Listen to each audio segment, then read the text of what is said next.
Today, our main destination is Newport, Rhode Island, home to some of the most magnificent mansions of the late 19th century.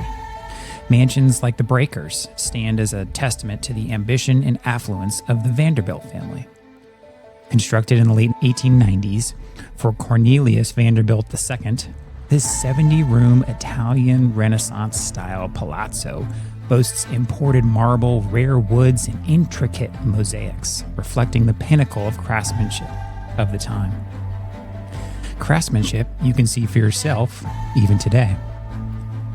The Vanderbilts, along with other prominent families, played pivotal roles in shaping America's industrial and cultural landscape. Their summer cottages in Newport on the coast or in New York overlooking the Hudson River were not merely homes but symbols of their social standing and influence. As we explore these historic estates, we'll delve into the stories of the families who built them and the legacy they left behind. Join us as we uncover the splendor and significance of the Gilded Age.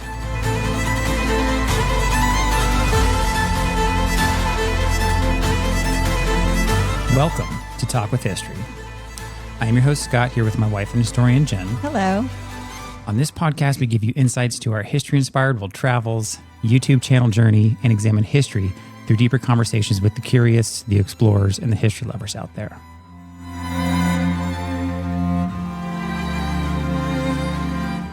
Now, Jen, I haven't asked for this in a while, but for those listening, our audience has been growing. And so for those of you who might be relatively new to the podcast, welcome.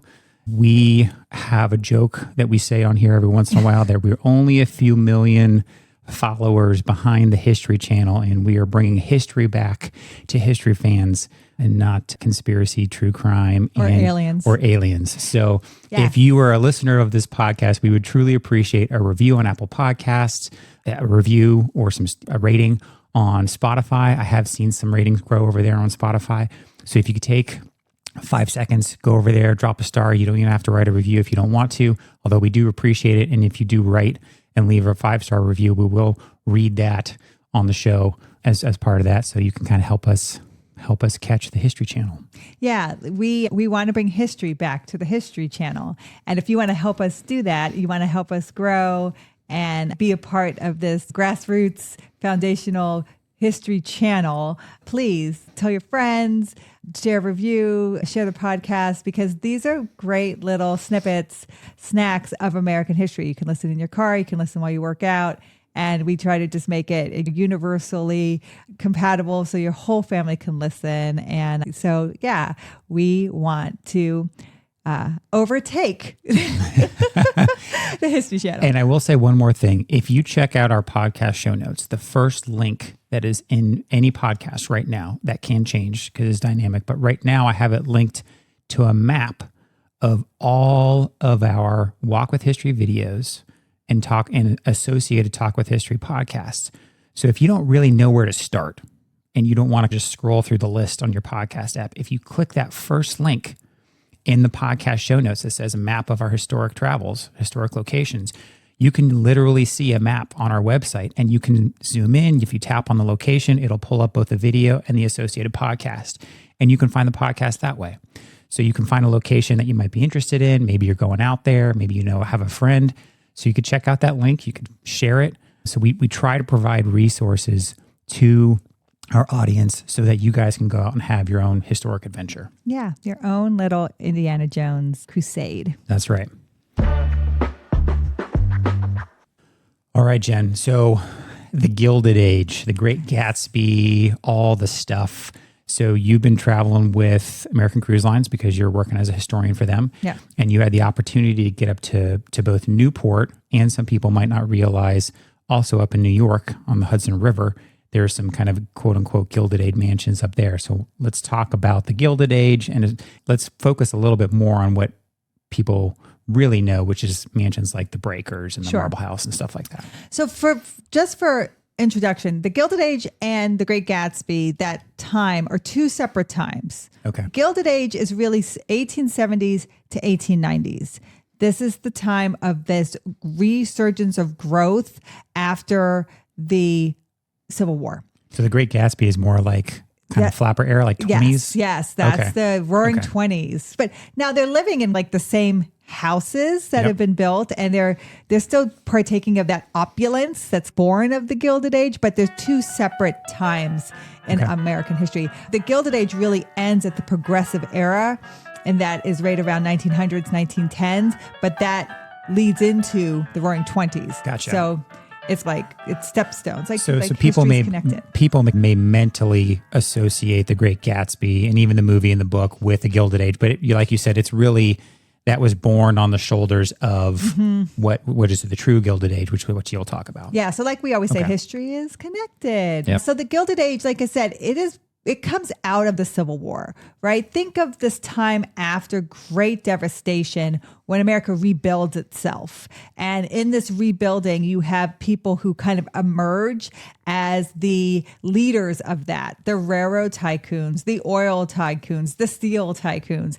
And because they can corner the stock markets and they can monopolize the supplies of those things, they become opulently rich. And so you get what they call robber barons, because the robber barons are basically robbing the American people because they're cornering the markets in these things. And these are long before we had regulations for this kind of stuff, right? So if you think of something like Standard Oil, I mean, Standard Oil had like a global monopoly before they finally broke it apart, which is now it's all these different things that you would recognize, like Exxon and Mobil and all this stuff. It came out of this era all the way from the 1870s, 1880s. And you might think there's names very much associated with this. The Rockefellers, think of oil. The Vanderbilts, think of railroads. The Carnegies, which is, if you're from Pittsburgh, we say Carnegie instead of Carnegie. Carnegie's, steel tycoons. So you're getting these, and JP Morgan, banking. So you're getting these men who are taking these markets and taking all of it. So when you think of Rockefeller, he's taking not only the oil refineries, but he's taking the way you transport oil. He's buying all of it. So he can corner the whole market. And that, like you said, that can't be done today, but that's how they get this opulent money. So with this opulent money comes a show of it. And it's usually their wives and the society difference that they're trying to show. And that comes in the form of purchasing homes and real estate and clothing.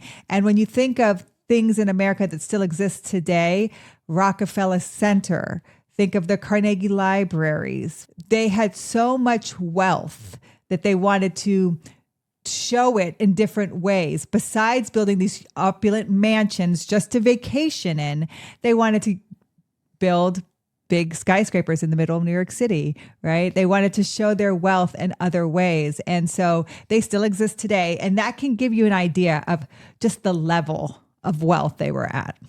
So like I said, this is the time, 1870s, right after the Civil War, till about the 1890s, right before the Progressive Era begins. Progressive Era is a lot of that pushback against these men. Gotcha. Unions, child labor. They're like, you're making so much money off of us and it's killing us because you're getting such a difference now in upper class and lower class that we need to put some regulation on this. And so think Progressive Era is what's going to end this Gilded Age. So, and that too, right? You'll see it in a lot of kind of like you said, the social movements. Mm-hmm. So women's right to vote, mm-hmm. prohibition, mm-hmm. That's, like you said, it's a reaction to what had been happening over the past few decades coming out of this era. Yeah. So Mark Twain will write a book in 1873. It's called The Gilded Age, A Tale of Today.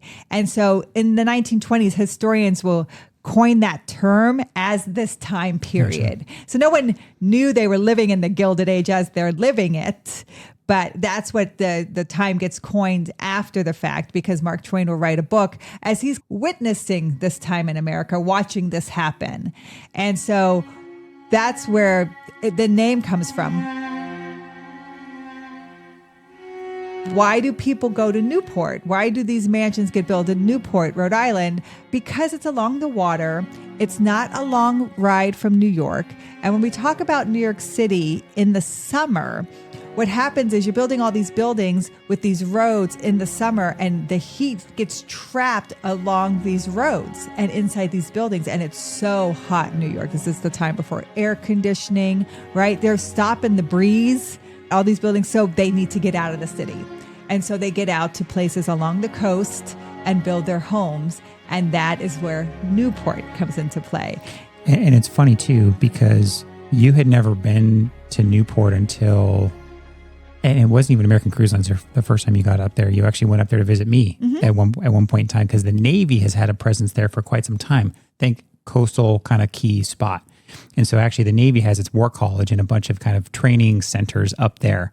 And so I've actually been to Newport numerous times, more times than I can count throughout the course of my career in the military. And you actually came up to visit me a couple of years ago. You brought the kids up, did a road trip, came up, and that was your first time in Newport.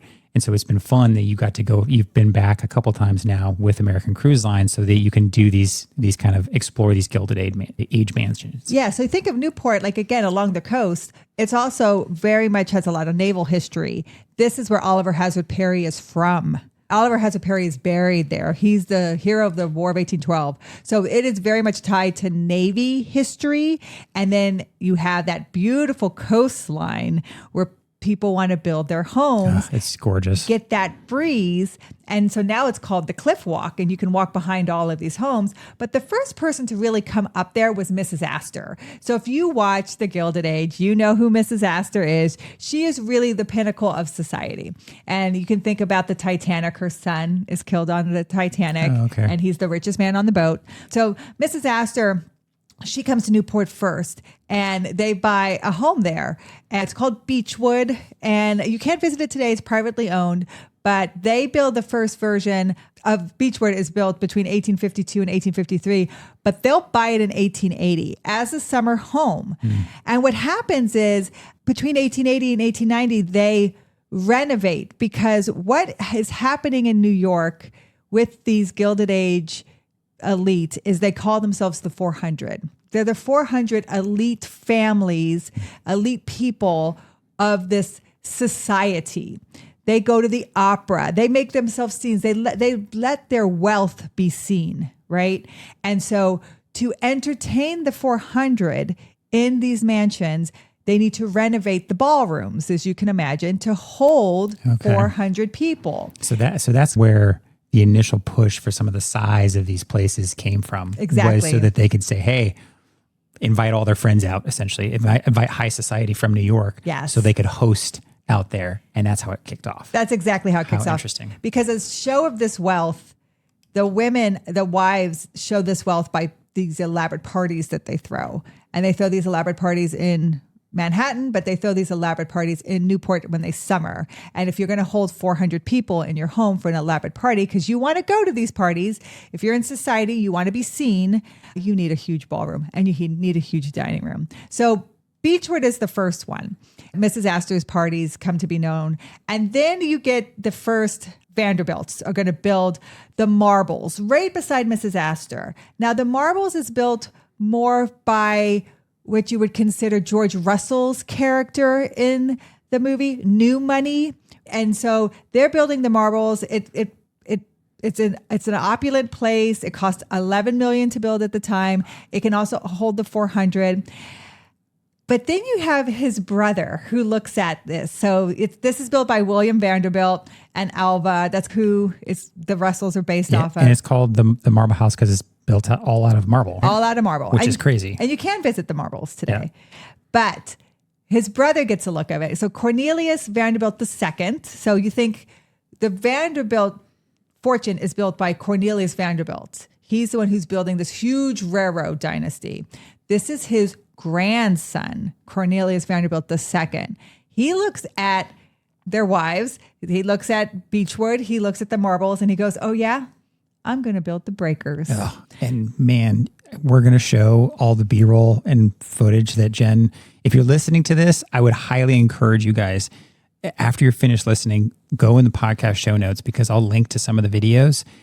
This place blows my mind. It's amazing. Of all the mansions, again, the Cliff Walk, all these Gilded Age mansions of Newport, the Breakers is the creme de la creme. It is the jewel in the crown. It is the most beautiful place. It is 60,000 square feet of living space and then 140 square feet of area. 140,000. 140,000, yes, 140,000. And what's significant about that is You can promenade there. So that is, again, you want to be seen, right? You want to wear your best on the lawn that overlooks the water. And I show you that whole area where people would dress in their best and sit out and picnic and walk around with their parasols and just be seen in society during the summer.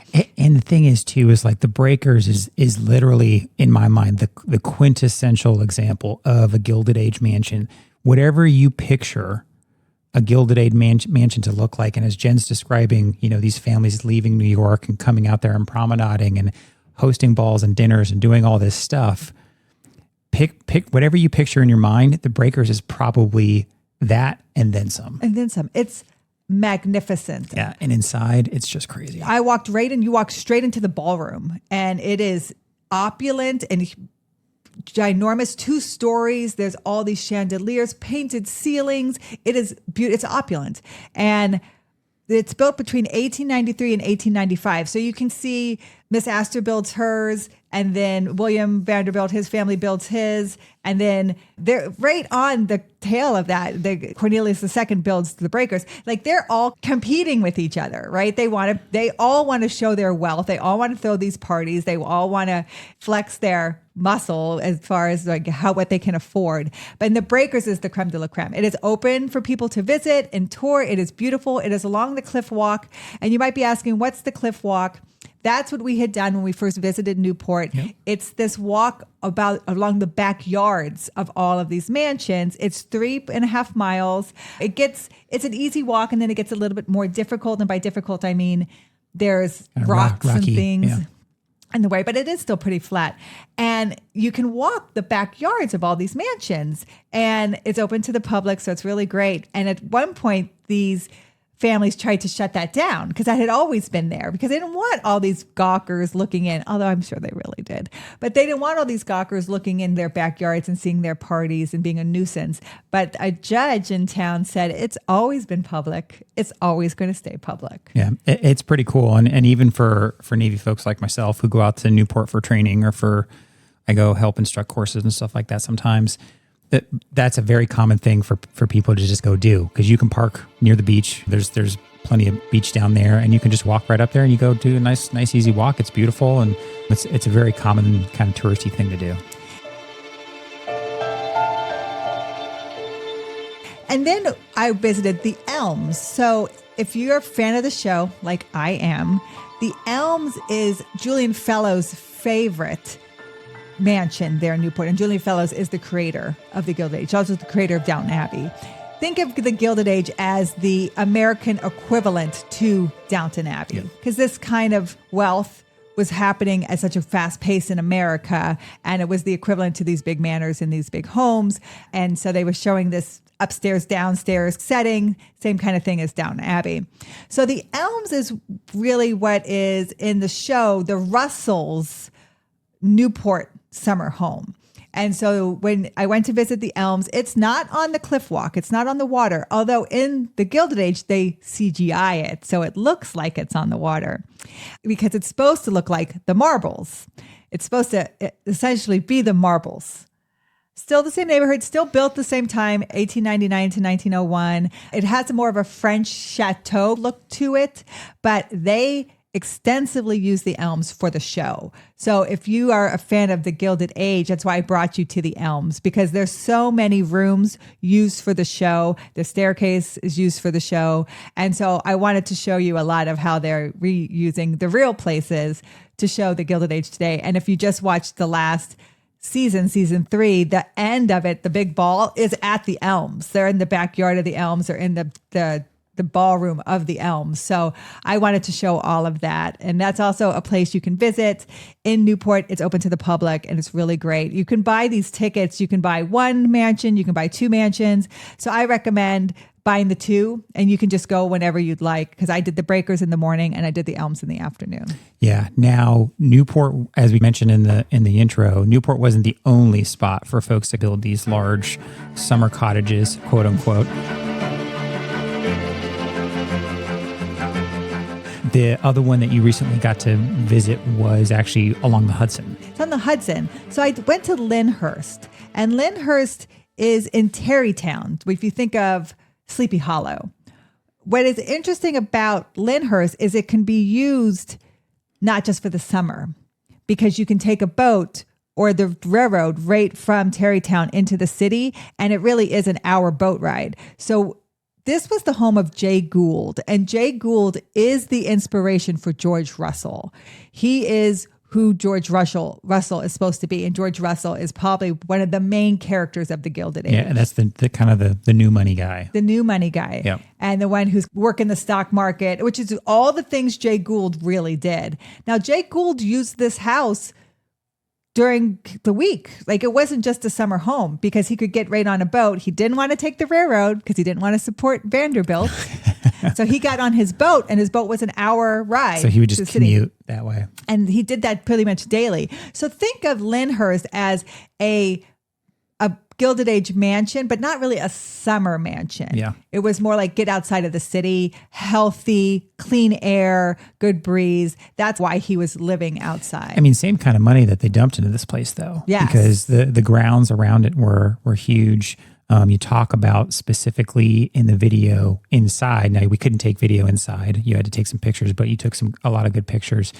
They, instead of importing and building with marble inside, they did some like faux kind of fake marble thing that was actually more expensive. Yes. So they had gone to Europe and seen that's what the Europeans were doing. They were doing like this plaster painting to look like marble, and it's more expensive and more time consuming to do, but it's a great show of wealth. And so when they got back to America, they're like, we're going to do that. So if you walk into the foyer, that's how the whole thing looks. Even though it's all plaster, it looks like marble, stacked marble. And they've even painted the ceiling to look like wood. And so you can tell it's like a little different, and it would have cost less to use the real stuff. That's funny. But this is, again, a show. We have so much money. Let's just do the more difficult thing. And so the difference about Lyndhurst, though, is Lyndhurst is not built around the same time. Lyndhurst is built in 1838. Oh, okay. And it's first owned by the New York City mayor, Paulding. And Paulding is a relation to one of those men who catch Major Andre. There's three men who catch Major Andre. One of them is Paulding in Tarrytown. So the New York City mayor is connected to Tarrytown, right? So he builds this is his summer home. Then it's sold to a merchant and to George Merritt, and then it's sold to Jay Gould. But it has this huge Gothic revival look to it. It looks very like a castle in medieval times. So it's been used for movies like Dark Shadows. It's been used for different soap operas. Yeah, I think you said Project Runway filmed there. Yes. The History Channel did some stuff there. Yes. It's been used for a fair amount of things that you call out in the video. But in the Gilded Age, this is Aurora Fane and her husband Charles, remember, and I'm spoiler alert, who get the divorce in the third season. This is their home. So they use this as their home. And so you see a lot of their interactions in the Gilded Age is filmed in Lyndhurst, in the study. And when Charles leaves her and he's walking up the stairs, those are the stairs at Lyndhurst. So it's used as a primary filming location for the show, but it's used for Aurora Fane. And if you know anything about the show, Aurora Fane will be the first one to introduce Mrs. Russell. So Jay Gould's character's inspiration's wife to society because they're new money. So it's hard to break into new society. And Aurora Fane is old money and she's a friend. So she introduces her into society. So I wanted to visit here and show it to you because if you're a friend of the Gilded Age, it's used in the show, but also the character of Jay Gould is the inspiration for George Russell. So it's a really neat place to see. It's also open to the public. It's open for you to go and see. And it's right there along the Hudson in Tarrytown. So if you're also doing Sleepy Hollow things and you're like, what else can I do here? Lyndhurst is there for you. Yeah, it was really neat. And if you're we've had a friend of ours, another fellow history content creator, History Hunters, commented on our first video. We have a couple videos of this Gilded Age kind of era. And he said him and his wife are a big fan of kind of the Gilded Age era of history. And so they really enjoyed this video. So if you like that, you're probably going to like this video series. So check out the podcast show notes and you can watch those yourself. Imagine walking through the opulent halls of the Breakers where Cornelius Vanderbilt II once hosted lavish gatherings, the air filled with melodies of a bygone era. picture the grandeur of the Marble House, where Alva Vanderbilt orchestrated social events that set the tone for high society. These mansions are more than just architectural marvels. They are a silent witness to the ambitions, triumphs, and challenges of the families who shaped America's industrial and cultural landscape. Their walls have absorbed the echoes of history, from whispered secrets to grand celebrations. As we step back into the present, let's carry with us the appreciation for these historical treasures and the stories they hold. Thank you for joining us on this journey through time. If you're inspired to explore more historical sites or delve into other eras, check out the podcast show notes for map links, similar podcast episodes, and videos from these locations. Our goal is to give you the history and resources to get you out there and have your own historic adventure. Yes, thank you. Let's go after the History Channel. This has been a Walk with History production. Talk with History is created and hosted by me, Scott Benny. Episode researched by Jennifer Benny. Check out the show notes for links and references mentioned in this episode. Talk with History is supported by our fans at thehistoryroadtrip.com. Our eternal thanks go out to those providing funding to help keep us going. Thank you to Doug McLiverty, Larry Myers, Patrick Benny, Gail Cooper, Christy Coates, and Calvin Gifford. Make sure you hit that follow button in that podcast player, and we'll talk to you next time.